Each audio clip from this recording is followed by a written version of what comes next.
I'm so grateful for the guidelines Sandra and I have worked out for training Jason. The next few days are going to be very important in establishing boundaries and routines for my little boy. I keep discovering practical things I need to attend to now I have a full-time baby. The other day, for example, when I sent him off to work in his disposable nappy, I forgot to put in his briefcase a plastic bag for his wet nappy.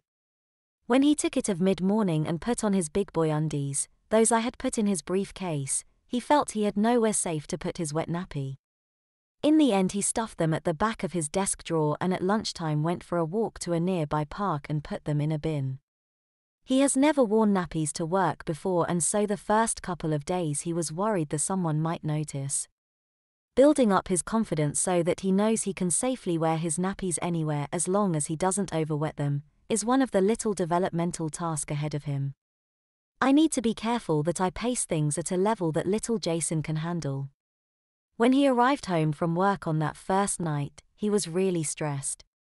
When he come in the door, I said, "How's mummy's little boy?" and opened up my arms. He came immediately and snuggled his head under my chin, one of the many advantages of me being so much taller than him, and as I put my arms around him and began to pat him on the back in a motherly way, he burst into tears. I immediately thought that something terrible had happened at work, but it was just the tension of him not knowing what to do with his wet nappy and that someone might have discovered it before he had time to dispose of it. I led him to the bedroom, changed him out of what I refer to as pretending clothes and put him in his nappy, plastic panties, and nursery print t-shirt.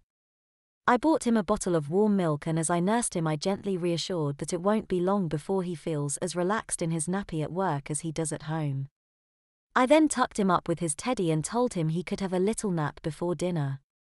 When I checked back on him 20 minutes later, he was fast asleep. The poor darling was just exhausted. I think the last 24 hours have been a big shock for the little chapter.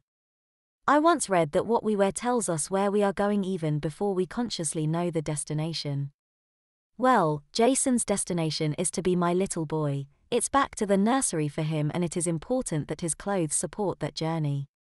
The nappy, which I make sure he is wearing whenever he's in my presence, is a powerful reminder to him of his status in my eyes, and a wet nappy of his state of dependence on me. Every morning when he leaves me to go to work dressed in his grown-up clothes, they conceal his inner secret. Every time he moves, he is made conscious of that secret hidden beneath his clothes. Today after work I took Jason down to the mall to get him some much-needed little clothes, and I wanted him to be part of choosing them. We first went to a specialist sewing shop where they had a large section of cloth figures that you could glue or sew onto clothes. They had a particularly delightful nursery motif section. Jason chose 3 pictures. One of a toddler sitting on the floor dressed just in a nappy playing with some ABC blocks, the next was a fun one of a teddy on a swing, and the third was of a headshot of a little one snuggling up to mummy. We then bought 3 white t-shirts to sew the pictures on. Next, we went to a men's shop and I bought him 2 track pants large enough to go over his cloth nappies and plastics. I also bought 6 white underpants to replace his mostly colored ones.